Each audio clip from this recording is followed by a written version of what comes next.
안녕하세요. 국어 김수철 선생님입니다. 오늘은 2017년 대비해서 2016년 기출문제를 좀 바탕으로 해서 출제 유형을 좀 살펴보려고 그래요. 그 다음에 어떻게 국어 공부를 해야 되는지에 대해서 좀 얘기를 나누려고 합니다. 그래서 각 파트마다 꼭 공부해야 되는 포인트를 좀 잡아보기로 하고요. 그 다음에 기존의 기출문제를 통해서 그거 해결 능력을 좀 살펴보도록 합시다. 요즘에 카카오 그 뉴스에 보니까 7급 공무원 합격 그 학벌이 나왔는데 어마어마했죠. 대단하더라고요. 여러 가지로 생각해 볼 수가 있겠죠. 그만큼 공무원이 메리트가 있다는 거겠고, 두 번째는 우리 사회가 취직이 잘 안 된다는 얘기도 될 수도 있겠고요. 세 번째는 좀 더 이제 미래를 생각한다, 이런 측면도 볼 수 있겠죠. 또 한편으로 우리 9급이나 7급 준비하시는 분들은 더 열심히 공부해야 되겠죠. 그러면은 국어는 어렵다고 생각하고 성적이 안 오른다고 생각하는데 여러분들이 무턱대고 접근하기 때문이라고 저는 봐요. 그래서 공부 포인트를 좀 잡고 가시면 여러분들이 쉽게 접근할 수 있을 거라고 생각해요. 그래서 우리 국어는 어떻게 구성되어 있냐면요. 화법 파트가 있겠죠. 화법 파트. 그 다음에 장문 파트가 있어요. 장문 파트. 그 다음에 문법 파트. 그 다음에 우리가 알고 있는 이제 독서라고 하는 독해 파트가 이렇게 있겠고요. 그 다음에 문학 파트가 이렇게 있겠죠. 문학. 근데 제일 많이 시험 비중을 차지하는 건 아무래도 이 문법이겠죠. 왜? 공부할 게 많고요. 시험 내기도 편하고요. 그 다음에 또 공문서 같은 거 준비해야 되니까 꼭 아셔야 되겠죠. 그 다음에 요즘은 또 이 녀석의 비중이 좀 많이 늘어나고 있다는 것이 이제 특징이죠. 그 다음에 문학도 이렇게 두 가지로 나눠 살펴볼 수가 있겠죠. 고전 문학으로 이렇게 나눠 살펴보고 현대 문학으로 이렇게 나누어서 살펴볼 수가 있어요. 오히려 화법 같은 경우는 잘 안 나오는 부분이죠. 잘 안 나온다기보다는 비중이 적다라고 보시면 되겠고요. 장문도 문법에 비해서는 적다 이렇게 보시면 돼요. 그래서 한두 문제 정도 나온다고 이렇게 생각하시면 될 것 같아요. 그러면은 일단 이 녀석부터 우리가 어떻게 접근해야 되는지를 좀 살펴보고요. 그 다음에 비중이 많은 것부터 이렇게 좀 살펴보도록 합시다. 문법하면 굉장히 어렵죠. 하지만 여러분 문법은 일종의 암기예요. 암기. 그럼 암기하는 가장 효과적인 방법은 뭘까요? 맞아요. 큰 개념부터 정확하게 살펴본 다음에 하의 개념으로 가면서 얘를 꼭 기억하시면 돼요. 어떻게 하라고요? 상위 개념부터 한 다음에 하의 개념으로 가고 이 하의 개념에 해당하는 예 같은 것들을 꼭 기억하면 된다. 그래서 문법 막연히 어렵다고만 생각하지 마시고 개념부터 정확하게 가시면 돼요. 요 녀석이 문제 항상. 그러면요.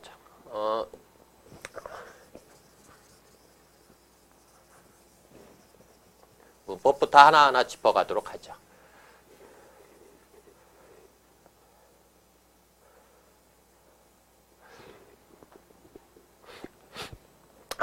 우리 문법 요소들은 어떤 것들이 있을까요? 가장 작은 단위가 음운이죠. 음운이 결합하면 우리가 뭐가 되죠? 음절이 되죠.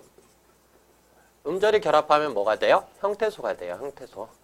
형태소가 결합하면 단어가 돼요. 단어가 되고 이제 구나 절이 되고 그 다음에 문장이 이렇게 되는 거예요. 근데 이게 크다라는 개념이 아니고요. 크거나 같은 거예요. 크거나 같다.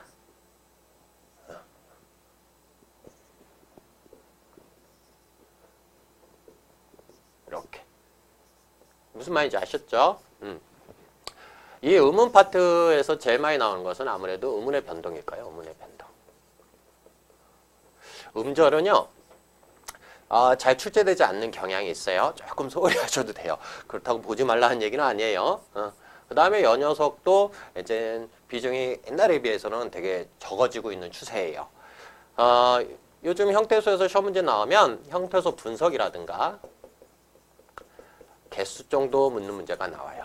그 다음에 단어. 이게 음운의 변동만큼 많이 나오는 파트예요. 뭐 단어의 형성이라든가부터 그 다음에 뭐 파생, 합성, 이게 단어의 형성이죠. 그 다음에 단어 간의 의미 개념이라든가 이런 것들이 이제 시험 문제 나오고요.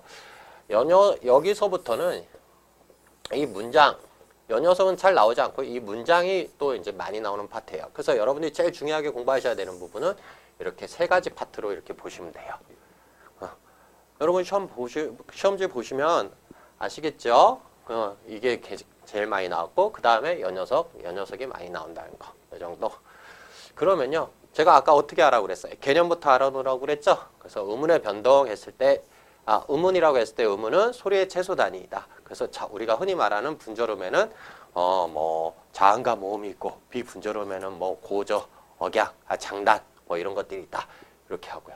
의문의 변동은 크게 우리가 네 가지로 꼭 기억하셔야 돼요. 이건 참고하시라고 그냥 미리 말씀드리고 갈게요. 교체 파트가 있죠. 교체되는 것이 있고 그 다음에 첨가되는 것이 있고요. 그 다음에 탈락, 그 다음에 뭐가 있을까요? 축약 이런 것들이 있어요.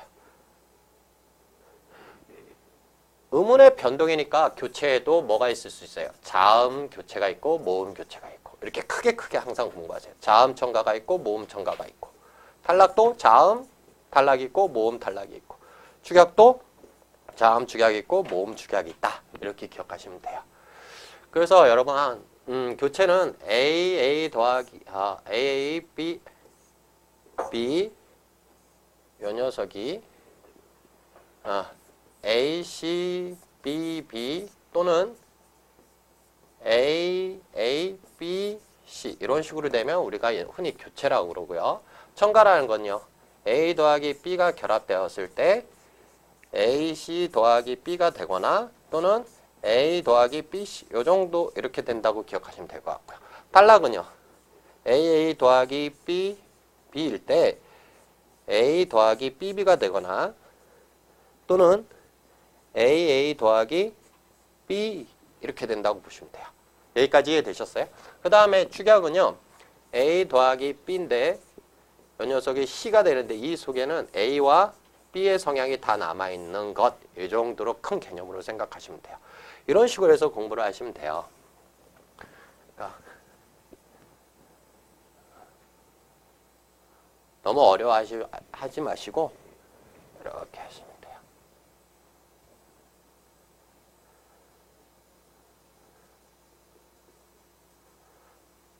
그래서 일반적으로 의문의 변동에서 많이 나왔던 것은 이 네 가지에서 같은 것이냐 다른 것이냐 뭐 의문의 변동이 같냐 다르냐 또는 우리가 흔히 알고 있는 음절의 끝소리 규칙이라든가 그 다음에 시험 문제에 제법 많이 나왔던 게 사회소리 현상과 관련된 것들이 시험 문제에 많이 나왔다는 것 그거 기억하시면 되고요. 이제 형태소와 관련되어서는요. 잠깐 앞에서 말씀드렸듯이 형태소의 개수 그 다음에 형태소 분석 이렇게 있는데 여러분 형태소 분석할 때는 형태소의 개념을 먼저 아셔야 돼요. 개념이 뭐죠? 개념. 형태소의 개념이 뭐죠? 뜻을 가진 최소 단위. 예, 맞아요. 그 다음에 형태소를 뭐 할 수 있어야 되겠어요? 또 분류할 수 있어야 되겠죠? 어떻게? 자립성 여부에 따라서. 이 개념을 정확하게 알아두셔야 돼요. 실질적 의미 여부에 따라서 이렇게 나눠 놓으시면 돼요. 근데 여기서 꼭 중요한 게 뭐냐면 용언의 어간이에요. 용언의 어간은 의존 형태소 이렇게 두 개로 나누고요. 실질 형태소, 형식 형태소 이렇게 나누는데 형식 형태소 이렇게 나누는데 용언의 어간은 실질 형태소이면서 의존 형태소라는 거 꼭 기억하셔야 되고 또 여러분들이 기억하셔야 하는 거 의존 명사예요. 의존 명사.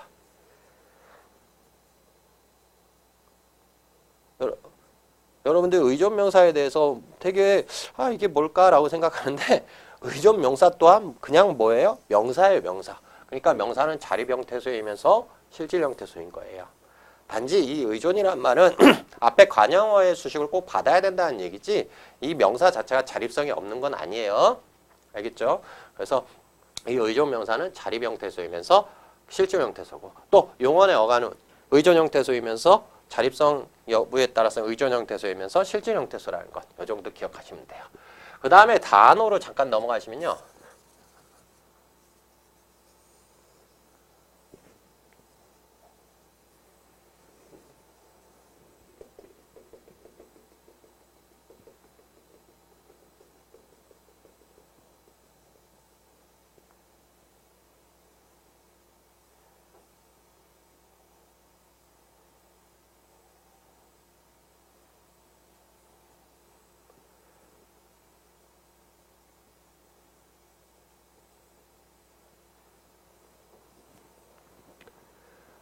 단어에 뭐부터 이제 공부하셔야 되겠어요? 공부하실 때. 개념부터 이렇게 공부하셔야 되겠죠? 개념부터. 네. 단어의 개념은 뭐예요? 띄어쓰기의 최소단위 있죠? 예. 단어는 구성이 어떻게 되어 있죠? 하나의 어근으로 이루어져 있으면 단일어. 2개 이상으로 되어 있으면 복합어라고 그러죠? 복합어. 그 다음에 복합어는 또 어떻게 나눠요? 이렇게. 그래서 뭐 합성어라는 것으로 나누고, 여러분들도 한번 저랑 같이 정리해 보세요. 그 다음에 뭐라고 이렇게 나눌 수가 있어요? 파생어 이렇게 나눌 수가 있어요. 여기까지 이해되죠? 근데 파생어는 또 합성어는 또 2가지로 나눌 수 있어요. 결합 구조에 따라서 또는 통사 구조, 문법 구조에 따라서 이렇게 2가지로 나눠요. 문법 구조에 따라서, 그 다음에 결합 구조에 따라서. 저번에 종속 합성어에 대해서 한번 나온 적이 있어요. 그래서 결합 구조에 따라서는 3가지로 나누죠. 뭐 대등 또는 병렬이라고 하는 것이 있고, 대등적 합성어, 그 다음에 종속, 그 다음에 융합, 이렇게 나눌 수가 있어요. 그 다음에 문법 구조에 따라서는요, 여러분들이 가장 힘들게 하는 것이 이거죠. 통사적 합성어, 비통사적 합성어. 이렇게. 그러면 또 통사적 합성어에는 어떤 것들이 있는지 이렇게 여러분들이 또 체크하셔야 되고, 이렇게 체크하셔야 돼요. 이건 이론 강의에서 해드릴게요. 그 다음에 대등 합성어는 대부분 뭘로 이렇게 나누어 볼 수 있어요? 와나 가로 나누어 볼 수 있다는 것. 종속 합성어는요, 뭐뭐의 무엇 개념으로 이렇게 쓸 수 있어요. 그래서 우리가 김밥 보면은 종속 합성어예요. 김과 밥하면 김따로, 밥따로예요. 종속 합성어는요, 김에 밥을 넣어서 만든 거니까 김밥, 종속 합성어라는 것. 융합 합성어는 2개가 서로 결합해서 새로운 의미를 만들어내는 걸 얘기하죠. 뭐 이런 것들이 대표적이라고 볼 수 있어요. 이렇게 춘추. 그래서 시험 문제는 연요속도 많이 나오고 연요속도 많이 나오는데, 조금 더 좀 디테일하게 하라면 문법 구조가 더 많이 나옵니다. 그 중에서도 비통사적 합성어가 제법 쏠쏠하게 많이 나온다는 것까지 참고해 주시기 바래요. 합성어를 알아봤으니까 이제 뭐를 알아봐야 되겠어요? 파생어를 알아볼 수밖에 없겠죠.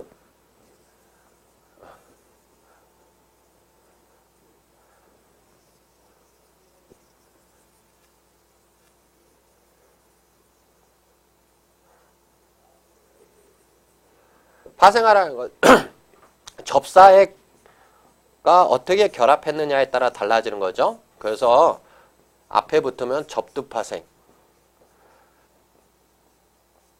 뒤에 붙으면 전미파생 이렇게 얘기하죠. 기억나시죠? 근데 접두파생은 새로운 단어를 형성하지 못합니다. 즉, 품사를 바꾸는 일은 전혀 없는 건 아니지만 거의 할 수 없어요. 근데 전미파생은 뭐를 바꿀 수가 있어요? 품사를 바꿀 수가 있어요. 그래서 이 전미사라는 것, 즉 접사 중에서 전미사라는 얘기는, 전미사라는 녀석은 뭐까지? 품사까지 바꿀 수 있다. 그래서 일반적으로 시험은 합성어 관련되어서 통사 또는 비통사 또는 파생어 관련되어서 접두파생, 전미파생과 그걸 찾아라 뭐 이런 것들이 나오는데, 요즘에는 조금 새로운 경향이라고 볼 수 있는 것이, 파생 합성이 된 후에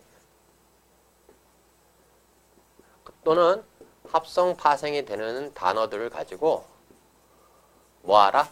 IC, 직접 구성 요소를 나누어 봐라, 이런 것들이 이제 일종의 새로운 유형이라고 보시면 돼요. 여기까지 이해되시죠? 그래서 요 정도가 이제 여러분 단어 형성과 관련돼서 시험 문제 나온다는 것, 이렇게 알아두시면 될 것 같고요. 그 다음에 이 단어에서 또 많은 비중을 차지하는 게 있어요.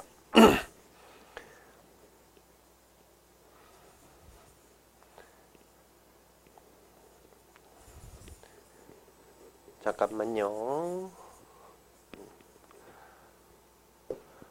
단어 간의 개념 관계 파악하기예요. 들어보셨어요? 단어 간의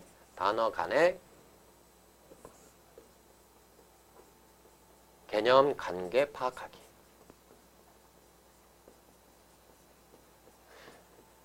말이 좀 거창하지요? 사실 이게 알고 보면 무슨 말이냐면요. 동의어, 유의어, 동음이어 뭐 이런 것들이에요. 그러면 이것도 공부하실 때 어떻게 하시면 되겠어요? 개념을 먼저 정확하게 알아두시면 되겠죠? 이제 S는 기호 시그널에서 기호예요. M은 미인해서 의미예요. 그래서 하나의 기호 속에 하나의 의미가 이렇게 반드시 있게 되어 있어요. 이거는 우리가 단의어라고 그래요. 하나의 기호 속에 하나의 의미가 있으니까 단의어죠. 그러면요.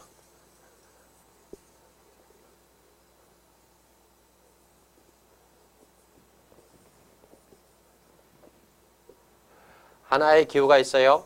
거기에 하나의 의미가 있어요. 그런데 이 의미에서 또 하나의 의미가 이렇게 빠져나왔어요. 그 다음에 또 하나의 의미가 이렇게 또 빠져나왔어요. 그런데 이 사이에는 이렇게 유사성이 이렇게 형성돼요. 그럼 하나의 단어의 뜻이 여러 개가 있으니까 우리가 뭐라고 그래요? 그거를 다이어라고 그래요. 그 다음에 이걸 중심 의미, 주변 의미 이렇게 얘기하죠. 이 녀석이 시험 문제 많이 나오죠. 그 다음에 하나의 기호가 있어요. 하나의 의미가 있어요. 하나의 기호가 있어요. 하나의 의미가 있겠죠. 소리는 같지 않아요. 근데 의미가 똑같아요. 뜻이 똑같다. 같을 동, 뜻의 해서 동의어라고 그래요. 그 다음에 하나의 기호가 있어요. 하나의 의미가 있어요. 하나의 기호가 있어요. 하나의 의미가 있어요. 소리는 같지 않아도 상관이 없어요. 근데 의미의 어떤 유사성이 이렇게 형성돼요. 닮은 꼴이. 그럼 우리가 이것을 뭐라고 그래요? 유유어라고 그래요. 되게 간단하죠. 개념만 정확히 알아두시면 돼요. 또 하나의 기호가 있어요. 하나의 의미가 있어요. 하나의 기호가 있어요. 하나의 의미가 있어요. 소리는 똑같아요. 뜻은 같지 않아요. 그러면 소리는 똑같다. 동음. 근데 뜻이 다르다. 다르다. 뜻이 다르다. 동음이요. 이렇게 얘기하는 거예요. 되게 쉽죠? 이런 식으로 개념을 정리하시면 여러분이 쉽게 찾을 수 있을 거예요. 그 다음에 다이어만큼이나 많이 나오는 것이 반이어죠. 반이어. 반의 관계.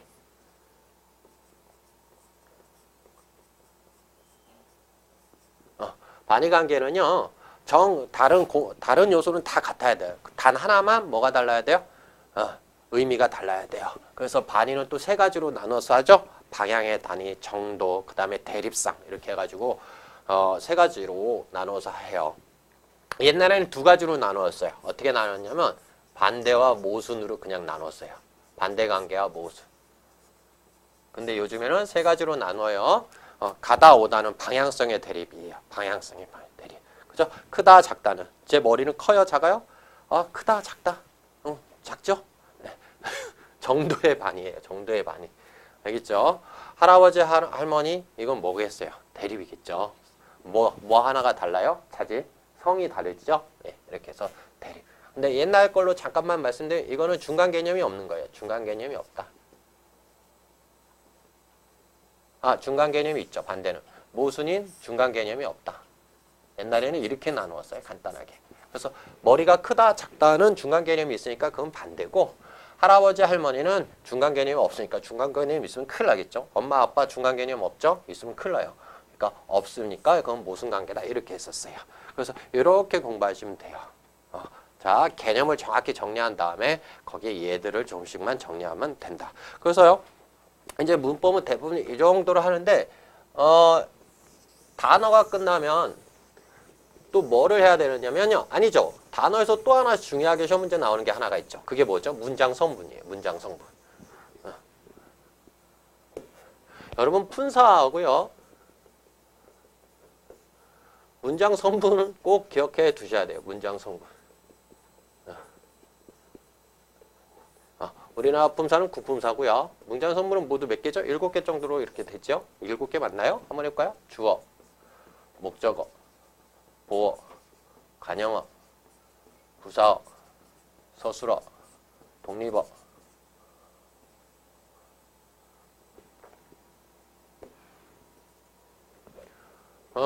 하나, 둘, 셋, 넷, 다섯, 여섯, 일곱, 7개 맞죠? 이렇게 구별할 수 있어야 돼요. 품사는 우리가 동사, 형용사 이렇게 내는 거고 성분은 뭐 관형어 뭐 이런 것들이에요. 지금 단어는 뭐하고 관련돼 있어요? 품사와 관련돼 있고 문장 파트에서는 문장 성분하고 관련돼 있겠죠? 그래서 우리가 이 품사 중에서도 꼭 여러분들이 공부하셔야 되는 게 있어요. 뭐가 있어요?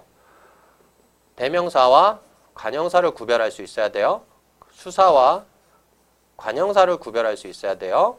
그 다음에 보조사와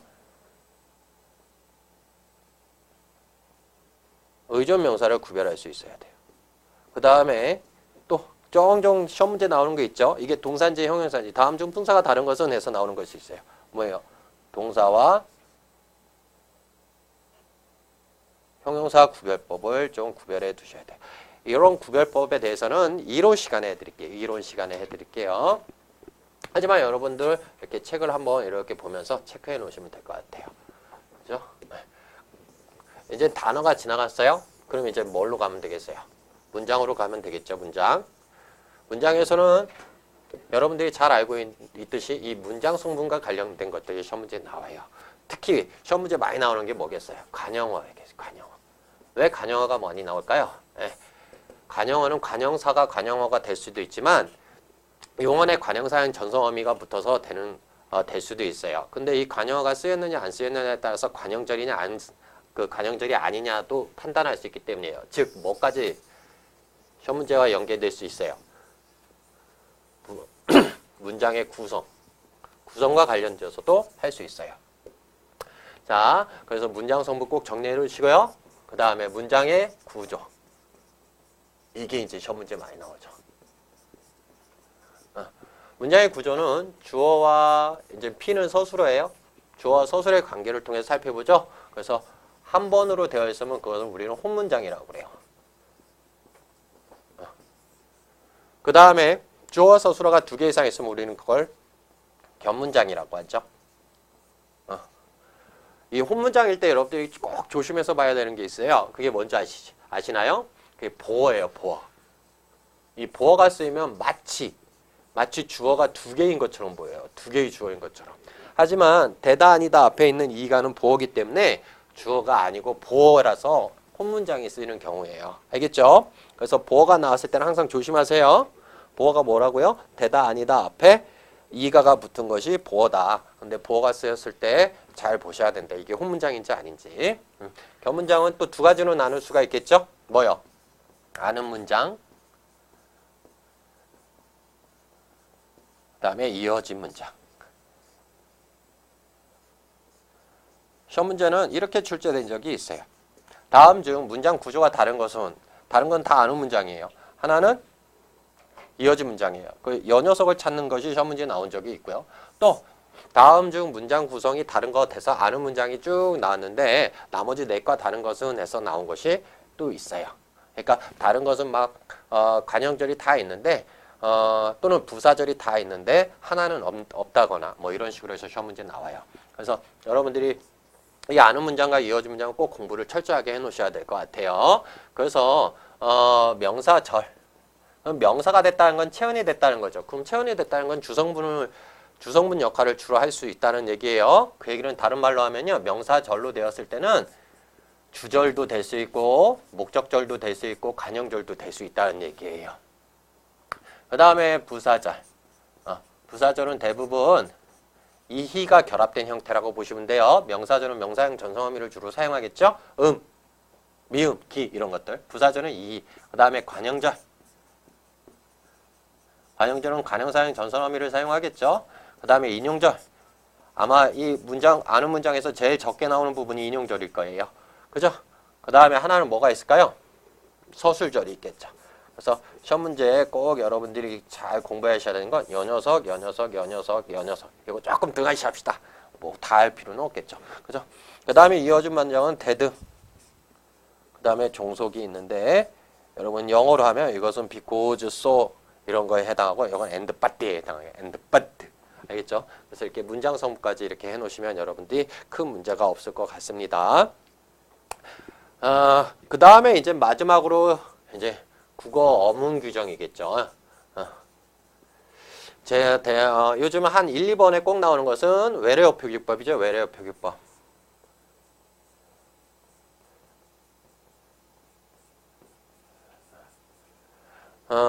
한 예로 우리는 이렇게 돼 있는 것을 이렇게 쓰지 않는다는 것. 이렇게 쓰지 않고 어떻게 써요? 이렇게 쓴다는 것 참고로 기억하시고. 요거 의외로 많이 나왔고요. 그 다음에 또 뭐가 많이 나왔을까요? 뭐 기타 등등 많이 나오는데 이 외래어 표기법은 여러분 어쩔 수 없어요. 그 다음에 노마자 노마자 표기법도 여러분이 공부를 꼭 해놓으셔야 되겠죠. 일단은 뭘로 한다? 소리 나는 것을 원칙으로 하고 그 소리 나는 대로 쓰는 것을 원칙으로 한다. 그 다음에 이제 표준어가 나오는데 여러분들이 표준어를 처음부터 다 끝까지 외울 수는 없어요. 하지만 여러분들이 꼭 외워두셔야 되는 게 있어요. 최근에 표준어로 다시 등재된 것들이 있어요. 그래서 항상 개정되는 것들은 여러분들이 꼭 참고로 해놓으시면 될 것 같아요. 그래서 이렇게 해서 한번 문법은 이렇게 공부하는 것이 좋을 것 같다라는 것을 말씀드렸어요. 이제 문법 파트가 지나갔으니까 이제 화법 파트를 좀 살펴보도록 할까요?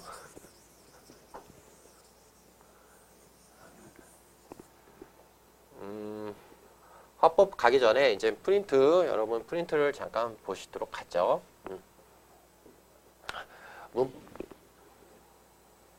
문법 파트의 공부 포인트, 전체적으로 어문 규범이라든가 독서 파트가 많이 나오고 있지만 이 문법이 가장 많이 나옵니다. 그래서 한 5단계 정도 살펴보면 되는데 의문의 변동부터 우리는 철저하게 공부해야 되고 개념을 좀 알아야 되고요. 그 다음에 여기 둘째 형태소. 근데 형태소는 요즘에 출제 비중이 좀 많지는 않아요. 그래서 형태소의 개수를 묻는 문제라든가 아니면은 뭐 분석을 하라는 것. 그래서 요거 잘 기억하셔야 돼요. 특히 뭐를 잘 기억하라고요? 용언의 어간은 실질 형태소이면서 의존 형태소이다. 이렇게 잘 기억하라고요. 그 다음에 이제 단어 공부하실 때예요. 단어는 품사의 개념과 종류를 묻는 문제가 종종 나오고요. 그 다음에 단어 형성이 좀 많이 나와요. 특히 단어 형성에서 파생, 합성과 관련된 것이 많이 나온다는 거 꼭 잊지 마시고요. 그 다음에 이 동의관계라든가 반의관계 등등을 묻는 단어 간의 개념관계 파악하기가 이제 시험 문제에 나온다는 것 잊지 마시기 바랍니다. 그 다음에 이제 용언의 활용이 나오는데 불규칙이냐 규칙 활용이냐 뭐 이런 것들이 나와요. 그래서 탈락 같은 경우는 규칙 활용에 해당한다는 것까지 기억하시면 될 것 같고요. 가장 중요한 것은 뭐 개념을 정확히 해놓는 것이 가장 중요하죠. 예. 그 다음에 이건 이제 조금 최근 경향에 한두 문제 제가 봤기 때문에 이렇게 실현하는데요. 요즘에는 이제 그 사전 활용 능력과 관련된 문제가 출제되고 있어요. 근데 이게 이제 조금은 생소해요, 여러분들한테는. 그런데 자, 이따가 문제를 통해서 제가 살펴볼 건데요. 표제어가 있어요. 표제어 속에 뜻이 여러 가지가 있어요. 표제어가 하나가 있는데 거기에 뜻이 의미가 여러 가지 있다면 이거는 다이어예요. 근데 표제어가 뭐, 일, 뭐, 이 이렇게 따로따로 여기 동그라미는 같죠? 동그라미가 같은데 따로따로 1, 2 이렇게 됐으면 이것은 동음이의어예요. 아이고. 동음이의어. 동음이의어. 그 다음에 여러분 사전에 단어 등재할 때는 어떻게 하는 줄 아시죠? 예. 한 예로 이렇게 보여드리면 표제어가 있고요. 여기에는 뭐가 나오냐면 서술어의 자릿수가 나옵니다. 뭐가 나와요? 서술어의 자릿수. 서술어의 자릿수가 나오고 그 다음에 뜻이 나와요. 뜻이 나오고 그 다음에 뭐 예문이 이렇게 나와요. 네. 그러니까 요 녀석을 좀 잘 볼 수 있어야 돼요. 근데 단어 옆에 이렇게 서술어 자릿수 할 때 뭐를 빼놓고 써놓냐면 주어를 빼놓고 써놔요. 그래서 이렇게 돼 있으면 이렇게 돼 있으면 지금 주어가 하나가 더 있다고 생각하시면 돼요. 그래서 이건 두 자리 서술어다 이렇게 얘기하면 되겠고요. 만약에 이렇게 돼 있고 에서 이렇게 돼 있다면 이거는 주어가 있으니까 몇 자리 서술어가 되는 거예요? 세 자리 서술어가 되는 거예요. 이거 잘 기억하셔야 돼요. 그래서 사전 활용과 관련된 문제가 지금 나오고 있는데 이제 본격적으로 조만간에 출제가 될 것 같아요. 그러니까 여러분들이 이런 문제를 좀 잘 많이 풀어보시기 바랍니다. 그 다음에 문장론에서는 문장과 관련돼서는 문장의 종류와 구조를 묻는 것이 가장 많이 출제됩니다. 그러므로 혼문장과 겹문장의 개념과 구조를 정확히 알아놓으셔야 돼요. 그 겹문장 중에서도 아는 문장과 이어진 문장을 좀 정확히 알아두셔야 되고 이 서술어의 자릿수와 관련된 것을 꼭 알아야 돼요. 그래서 그걸 필수 성분이라고 그래요. 그래서 여기다 제가 써드릴게요. 서술어는 몇 자리 서술어가 있죠? 서술어의 자릿수라는 건 그 서술어가 꼭 필요하는 문장 성분의 개수를 얘기하는 거예요. 그래서 한 자리 서술어가 있고요. 두 자리 서술어가 있고요. 세 자리 서술어가 있어요. 한 자리 서술어는 말 그대로 주어만 필요로 하는 서술어입니다. 두 자리 서술어는요. 주어와 목적어를 필요로 하거나 주어와 부사어를 필요로 하는 서술어입니다. 그 다음에 세 자리 서술어는요. 주어, 목적어, 부사어를 필요로 하거나 또는 주어, 부사어, 목적어. 그러니까 사실은 하나예요. 순서가 바뀔 뿐이에요. 근데 두 자리 서술어는 조금 더 살펴볼 수가 있어요. 지금 한 가지가 있죠. 두 가지가 있죠. 또 하나를 넣으면 이렇게 돼요. 주어와 뭐를 필요로 하는 서술어? 보어를 필요로 하는 서술어. 그래서 이렇게 세 가지로 이렇게 나누어서 살펴보시면 돼요. 이 세 자리 서술을 여러분 잘 기억하셔야 돼요. 여러분 영어에서 수요동사라고 배워보셨죠? 네. 수요동사와 관련된 것들은 다 몇 자리 서술어라는 것? 세 자리 서술어라는 거 잊으시면 안 됩니다. 그래서 주다, 받다 이런 것들 꼭 기억하셔야 될 거예요. 자, 그 다음에 피동문, 높임법 이런 것들, 사동문 이거. 특히 피동사동에서는 여러분들이 알고 있듯이 이중피동이라든가 이런 것들이 시험 문제에 많이 나온다는 것. 그 다음에 과도한 사동 표현들 같은 거 있죠. 소개시켜 줄게 뭐 이런 것들이 시험 문제 많이 나온다는 것. 그래서 그런 게 빈도수가 높다라는 것 꼭 기억하시고요. 그 다음에 마지막으로 한글 맞춤법, 표준어 규정, 노마자, 외래어, 표기법 이런 것들이 있는데 이건 어쩔 수가 없어요. 뭐 왕도가 있느냐? 없어. 아니요. 그건 계속 보고 특히 이제 나오는 단어 또는 출제되는 것들을 중심으로 해서 여러분들이 그 원리나 원칙을 기억해 놓는 것이 가장 좋을 거예요. 그래서 문법에서는 이렇게 5가지 정도는 여러분들이 정말 철저하게 공부하셔야 된다고 생각이 듭니다. 그 다음에 이제 화법으로 넘어가 볼까요? 이제 화법 파트의 공부 포인트를 한번 찾아볼까요? 공부해 볼까요?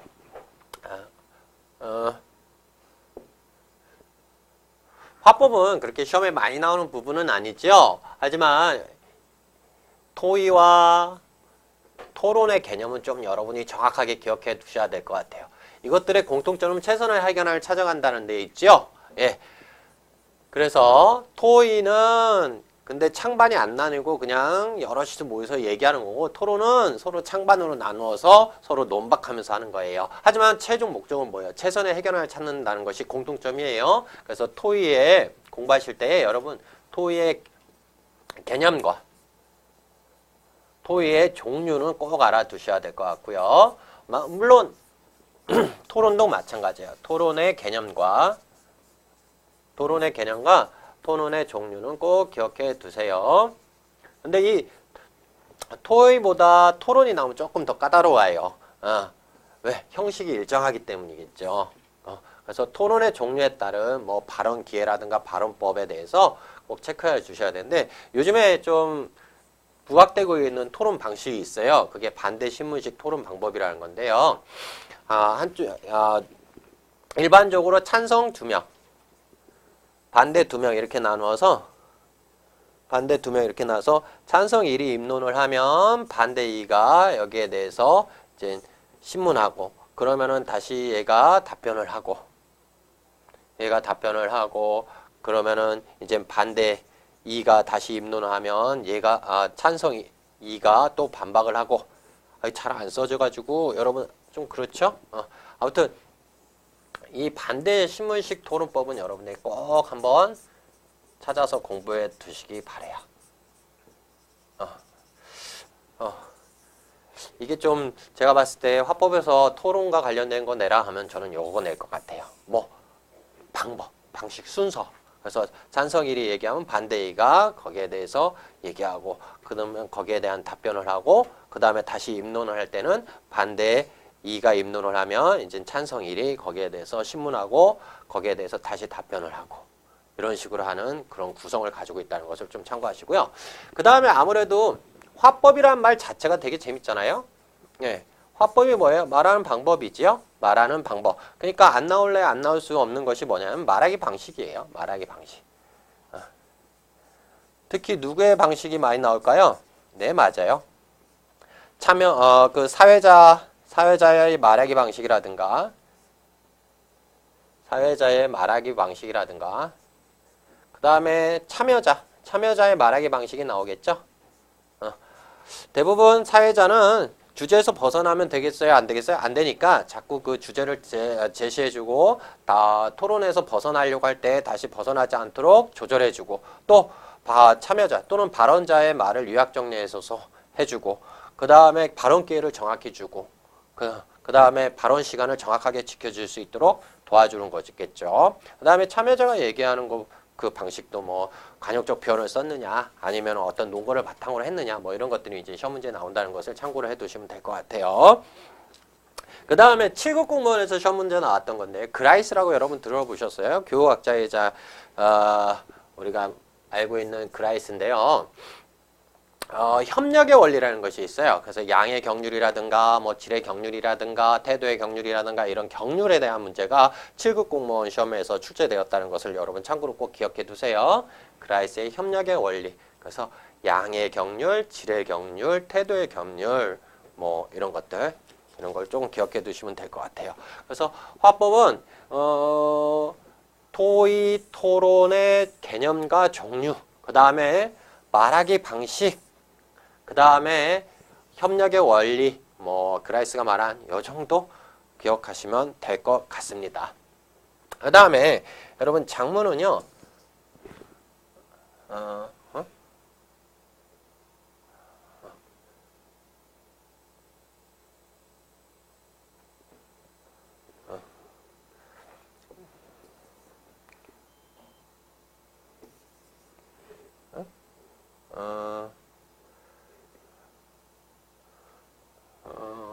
잠깐만요.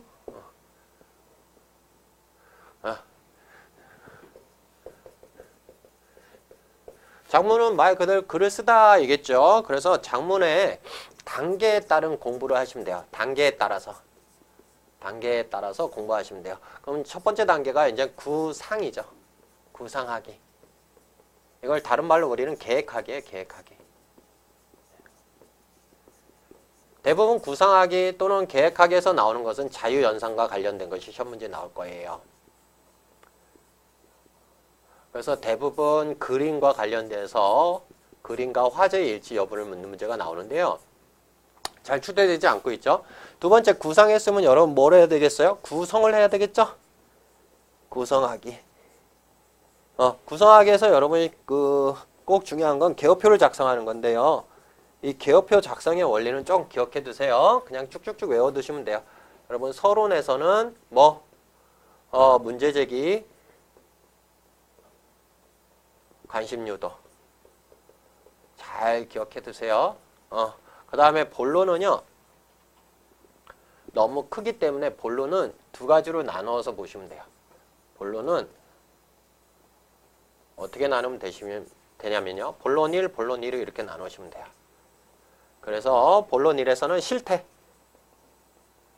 원인, 문제점 이렇게 보시면 되겠고 그 다음에 본론 2에서는 해결 방안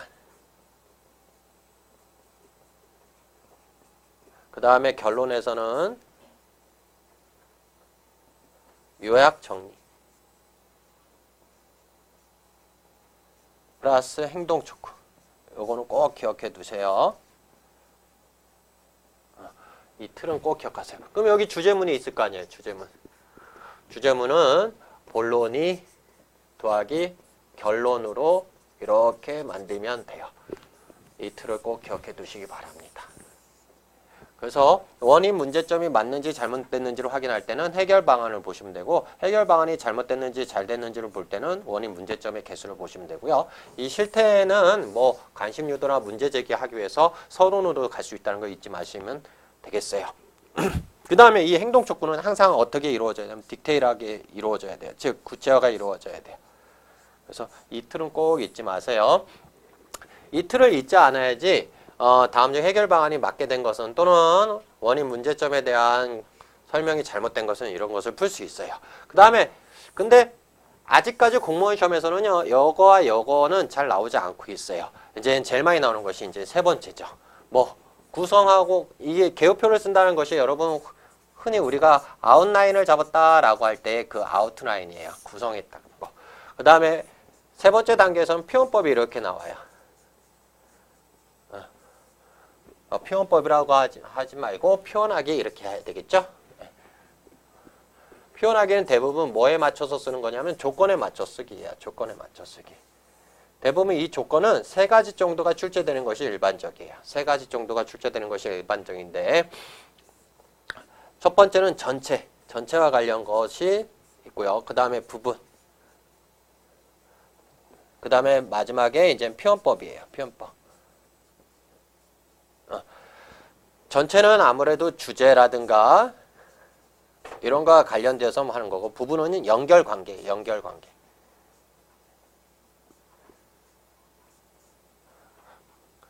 전체와 관련된 것은 우리가 조금 어려운 말로 하면 통일성이라는 용어를 쓰고요. 부분과 관련된 것은 우리가 일관성이라는 용어를 사용합니다. 일관성.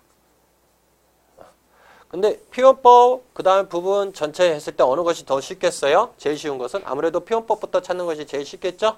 그래서 거꾸로 이렇게 찾아가시면 돼요. 표현법에서 많이 나오는 것을 그냥 참고하시라고 몇 가지를 적어드리면 요즘 대세는 아무래도 비교와 대조예요.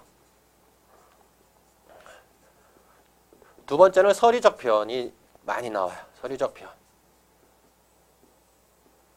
옛날에는 서리적 표현보다 더 많이 나왔던 게 역설과 반화였었는데요. 요즘에 이 서리적 표현이 많이 나와요. 그 다음에 화류가 좀 많이 나와요. 화류. 네 번째 관용적 표현이 이제 많이 나오죠.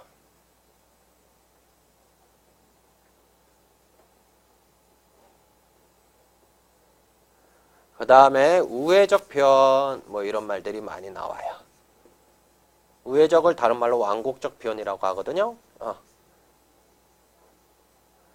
그 다음에 이제 빠지지 않고 이 녀석들을 다 포함할 수 있는 것이 뭐냐면 각종 비유다 이렇게 기억하시면 돼요. 그러니까 비유는 많이 나오니까 꼭 알아두시면 돼요. 그래서 요거가 이제 요즘에 시험 문제에 많이 나오는 거죠. 그 조건에 맞게 고친 것은 뭐 이렇게 해가지고 많이 나옵니다. 네. 그 다음에 마지막 단계는 이제 뭐 하겠어요? 고쳐쓰기 단계겠죠. 표현해놨다고 다 되는 것이 아니겠죠. 고쳐쓰기의 단계. 그래서 단계별로 공부해야 되는 것을 말씀드리고 있어요. 네 번째는 고쳐쓰기.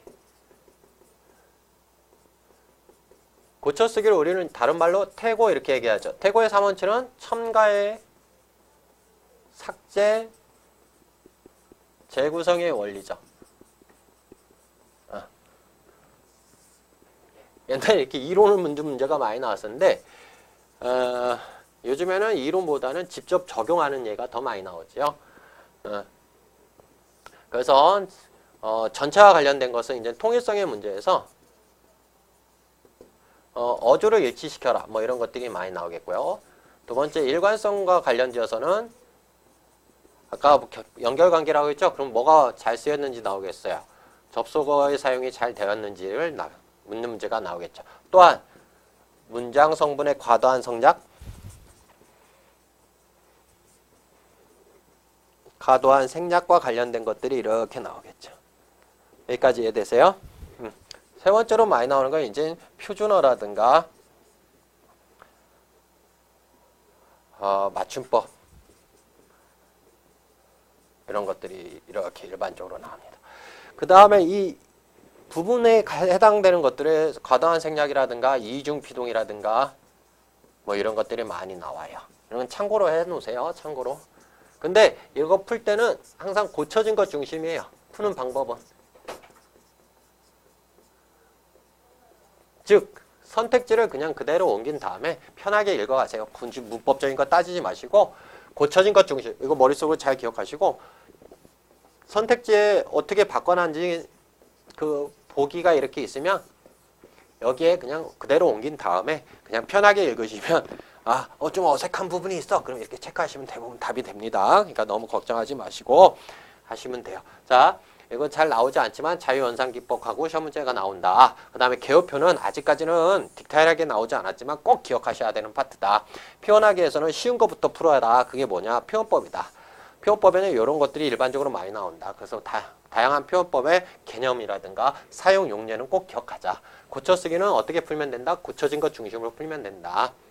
그래서 어조와 관련된 것 또는 접속어의 문제라든가 문장 성분의 과도한 생략이라든가 이중피동이라든가 이런 것들이 많이 나오고 그 다음에 부분적으로는 맞춤법이나 이제 외래어 표기법이라든가 표준어가 이제 시험 문제 나오니까 이것도 잘 이렇게 해놓으시길 바래요. 그러면 우리 이제 지금까지 한 것을 가지고 프린트를 보면서 한번 해보도록 할게요. 자, 화법 공부 어떻게 하라고 그랬어요? 화법은 시험 비중이 그렇게 많지는 않다. 그렇게 많지는 않다. 제일 많은 건 아무래도 문법이겠죠. 하지만 잘 공부해 놓으셔야 되겠죠. 어떻게 공부하라? 토의와 토론의 개념과 종류는 꼭 기억해 두시기 바래요. 그 다음에 여기다 제가 써놨죠? 좀 생소할 수도 있지만 반대 신문식 토론 방법에 좀 부각되고 있어요. 여기서 이건 어디에서 부각되느냐면 학교 교육에서 부각되고 있다는 뜻이에요. 네, 그럼 참고해 두시기 바라고요. 어떤 걸 참고하시면 되냐면 방법을 좀 참고해 두시면 돼요. 반대 신문식 토론 방법은 이렇게 토론은 이렇게 하는 거구나 라고 해서 방법을 좀 잘 기억해 주면 되겠고요.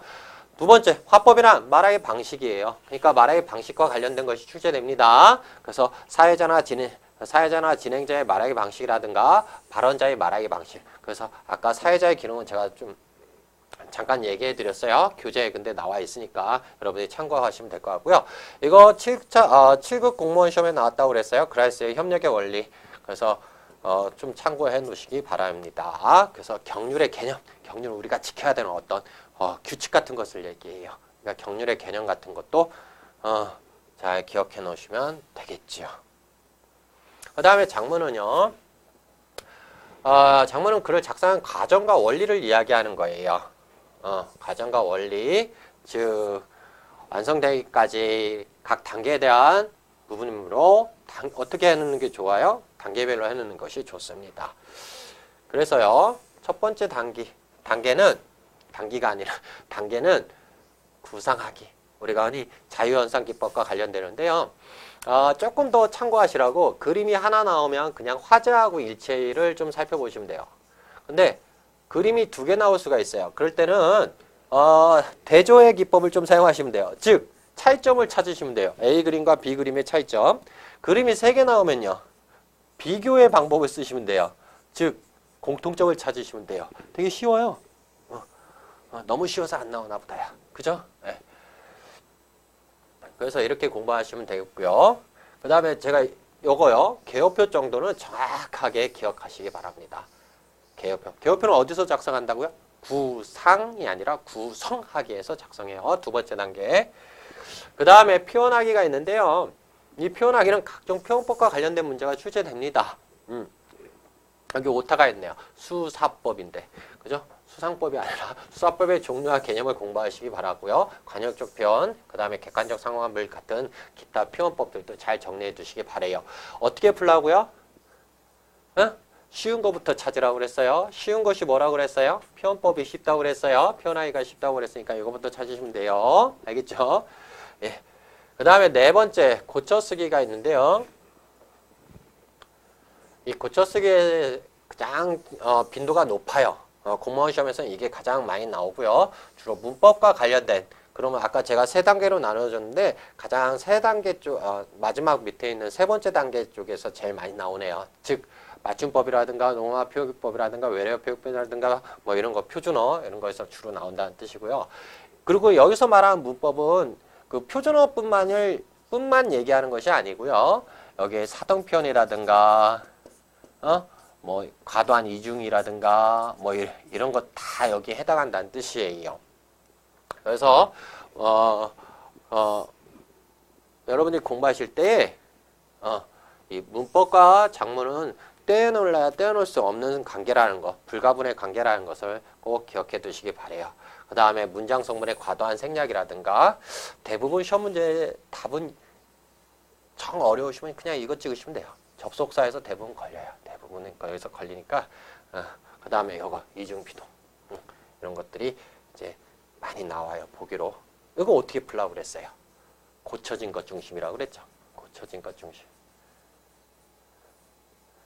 그럼 어떻게 하면 되겠어요? 선택지에 있는 것을 그대로 너무 신경 쓰지 마시고 그대로 어디에 옮겨라? 보기에 옮겨라. 그리고 어떻게 읽는다. 그 다음에 어색한 것을 어떻게 한다? 체크한다. 어색한 거 체크. 끝. 이렇게 하면 돼요. 너무 어려워하지 마세요. 알겠죠? 그래서 전체를 두고 봤을 때 장문 파트의 비중은 그렇게 많지가 않습니다. 이거보다 더 적은 게 아까 화법이에요. 하지만 공무원 시험은 커트라인이 여러분 잘 아시는 것처럼 2개 이상 틀리면 안 되는 거 아시죠? 그래서 최선을 다해서 장문도 소홀히 하지 마시기 바래요. 이제 한자와 한자성어 공부 포인트에 대해서 얘기하는데요. 이거는 그냥 이걸로 특별히 설명하지 않고 이걸로 한번 해볼게요. 한자, 한자성어. 카페에서 보면 질문을 이렇게 많이 받아요. 어느 정도 수준이 돼야 됩니까? 했을 때 한자 검정 능력 한 3급 정도 수준이면 돼요.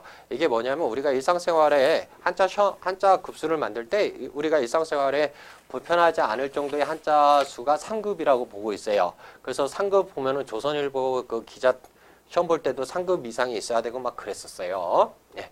그래서 3급은 1850여 자 정도 되는데요. 그럼 이걸 다 외워야 되느냐? 그건 아니에요. 그건 아니고 1850자 정도는 우리가 읽을 수도 있어야 돼요. 읽을 수 있어야 되는데 다 쓸 수 있는 글자는 아니에요. 그래서 한 1000자에서 1200자 정도는 우리가 쓸 수 있고 나머지는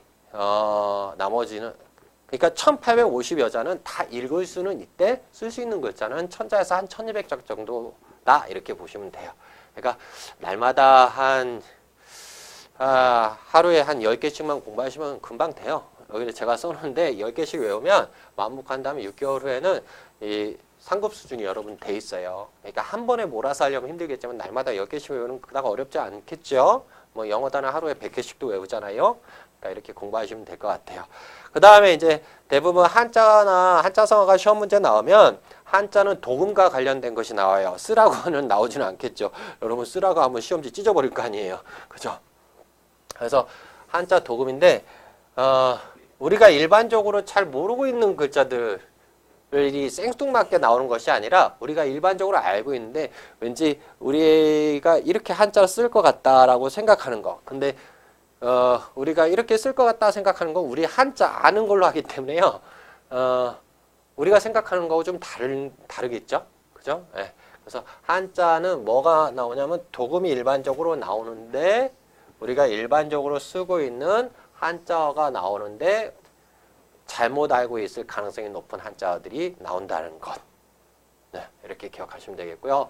그 다음에 한자성어는요. 어떻게 공부하시면 되냐면 이거 한자는 날마다 10개씩 외우시면 하세요. 한자성어는 주제별로 묶어놓는 것이 오히려 더 좋아요. 뭐 친구와의 관계, 우정을 나타내는 한자성어를 묶어놓는다거나 왜 묶어놔야 되냐면 여기서는 말씀드렸지만 문학작품과 관련지어서 나와요. 어떤 선생님은 그 강의 들어보니까 뭐 고전 문학에서만 나온다 이렇게 단정하시는 분들도 있지만 그렇지는 않아요. 여기 오타 또 있네요. 있지만 현대문학에서도 7급에서는 출제된 적이 있어요. 네. 그러니까 문학작품과 연관되어서 나온다 이렇게 보시면 되는데 그럼 문학작품과 연관될 때는 주로 뭐가 나오겠어요? 인물이 처한 상황이라든가 사건이 일어나게 된 어떤 상황과 관련된 것, 그 다음에 그 사건과 관련되어서 인물이 처한 심리 상태라든가 정서를 묻는 문제가 주로 나와요. 그러니까 어떻게 해놓는 게 좋겠어요? 주제별로 암기하는 것이 더 효과적이겠죠. 이런 것들이 나오니까요. 알겠죠? 그래서 한자성어도 날마다 조금씩 외우시고 한자나 한문은 한자나 한자성어는요. 우리 글이라고 이렇게 말하면 큰일 나겠지만 이것 또한 외국어예요. 그러니까 한 번 본다고 해서 다 되지는 않겠죠. 날마다 조금씩 공부하시는 것이 오히려 더 효과적일 것 같습니다. 잠깐 쉬었다가 이제 문학과 독서 공부하는 방법을 좀 살펴보고요. 그 다음에 기존의 문제를 가지고 한번 어떻게 접근해야 되는지를 다시 한번 확인하는 시간을 갖도록 하죠.